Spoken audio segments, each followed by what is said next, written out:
Bonjour à tous, félicitations si vous êtes sans vie, une vidéo consacrée au film Sound of Freedom sorti aujourd'hui au cinéma et dont on entend tous parler principalement en des termes peu élogieux, alors aussi parce qu'il a créé la surprise à sa sortie et c'est un véritable triomphe aux États-Unis, mais pas seulement, hein. C'est un gros carton dans plein d'autres pays, j'ai vu. Alors ça posait un problème puisque il y a le mouvement QAnon dont vous avez peut-être entendu parler, réseau complotiste à prendre au sérieux, hein, c'est pas des rigolos, un sujet assez compliqué.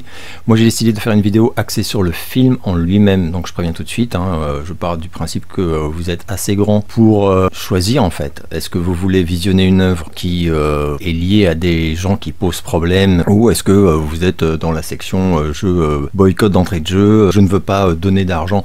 Bon alors si vous avez une carte illimitée, vous n'allez pas donner beaucoup d'argent au studio, même en allant voir le film 15 fois, hein. C'est bien ce que j'ai appris sur le concept des cartes illimitées avec les quelques gérants de cinéma avec qui j'ai pu discuter. Mais si vous me suivez depuis quelques temps, vous savez que j'estime que rien ne mérite d'être boycotté, enfin c'est une forme de censure qui dès qu'elle touche à des œuvres artistiques me dérange énormément, mais voilà, et ça s'étend à la littérature, enfin voilà, aux œuvres d'art en règle générale. Par contre, connaître un peu le contexte des choses, oui, parfois c'est très important.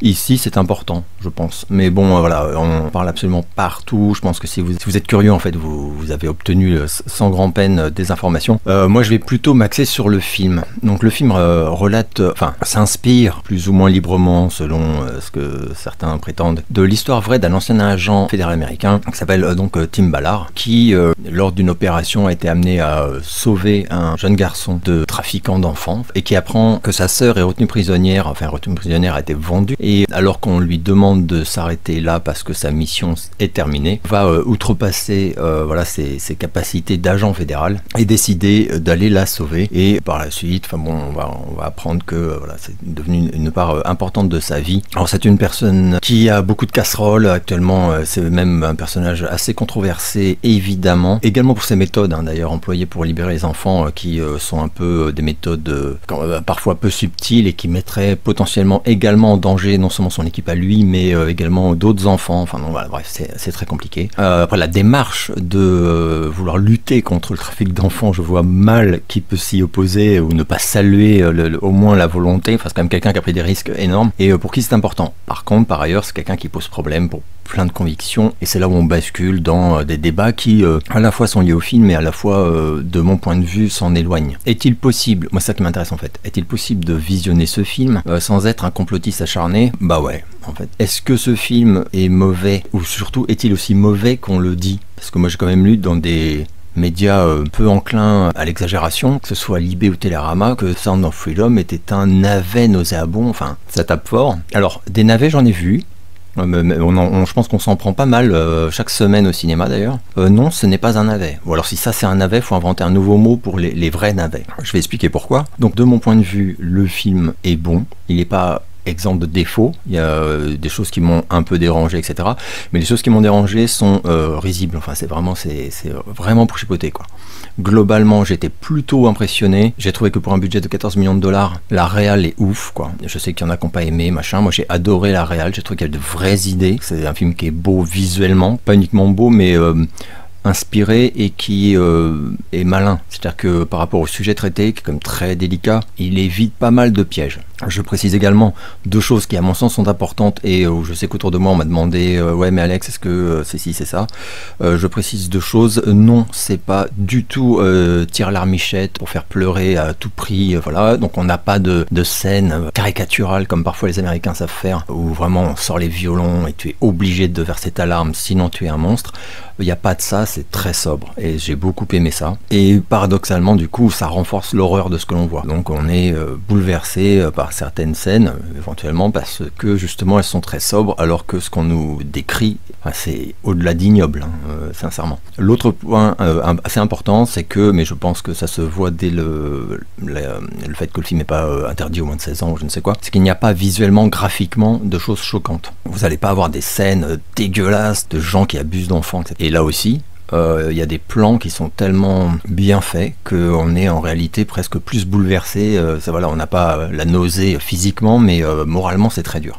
Il y a notamment un plan sur une petite fille assise sur le bord d'un lit et enfin moi personnellement ça m'a complètement démoli. Les acteurs sont excellents, j'ai trouvé. le petit garçon est fabuleux, de retenue, enfin c'est vraiment, il y a beaucoup de retenue, beaucoup de choses qui sont dites sans que les acteurs s'expriment. Ça va également pour d'ailleurs le personnage principal. Il y a aussi des choses qui sont montrées, qui sont de mon point de vue importantes à montrer. Alors ce n'est pas le meilleur film sur le sujet, c'est pas le seul film sur le sujet, c'est un sujet qui dérange énormément, donc il n'y a pas pléthore de films là-dessus. Mais j'ai vu, enfin il y a des médias qui ont parlé de Sleepers, excellent film. The Lost Son, devenu introuvable, et j'ignore pourquoi, c'est très intéressant, pourquoi ce film est introuvable désormais, avec Daniel Auteuil, chef-d'œuvre également, de mon point de vue. Et The Woodsman, alors ça par contre on le trouve très facilement, avec Kevin Bacon, et alors là, une claque monumentale. Là je vous parle vraiment de 3 très bons films, et de mon point de vue, des films bien meilleurs que Sound of Freedom. Néanmoins, est-ce que ça fait de Sound of Freedom un film factuellement mauvais? Pour moi, absolument pas. Et au-delà de ça, comme je le disais un petit peu en intro, si on décide de non pas ignorer, mais mettre de côté toutes les problématiques liées à la genèse de ce film, les gens qui sont liés à ce film est, comment dire, fait réfléchir, et c'est une très bonne chose. Après, en lui-même, il ne développe pas, c'est mon opinion, de thèse complotiste, à moins qu'on soit tellement naïf qu'on pense que le trafic d'enfants relève de la paranoïa complotiste et que ça ne repose sur aucune réalité. Enfin bon, là, quand même, je pense que ça ira un peu loin. Donc non, malheureusement, c'est pas du tout le cas, et il n'y a pas de message, il n'y a même pas de message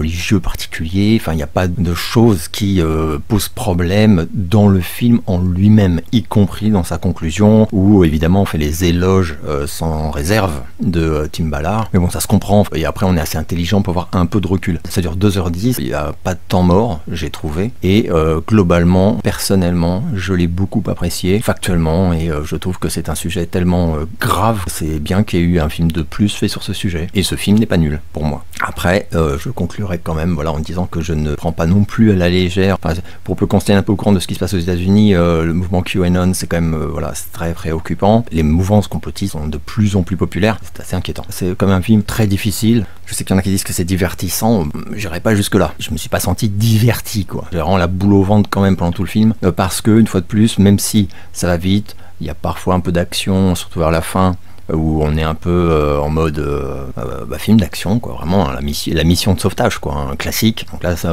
pour nous qui avons vu plein de trucs dans les années 80-90 avec ce genre de thème, c'est pas non plus Portée disparue avec Chuck Norris, mais voilà, globalement c'est très lourd, et une fois de plus, le fait que les acteurs globalement soient très bons, il y a quand même une pression qui est assez constante, quoi. Pas le film de la détente. Et ce coup-ci, je m'arrête, j'espère que vous allez bien, et je vous donne rendez-vous très bientôt pour une nouvelle vidéo.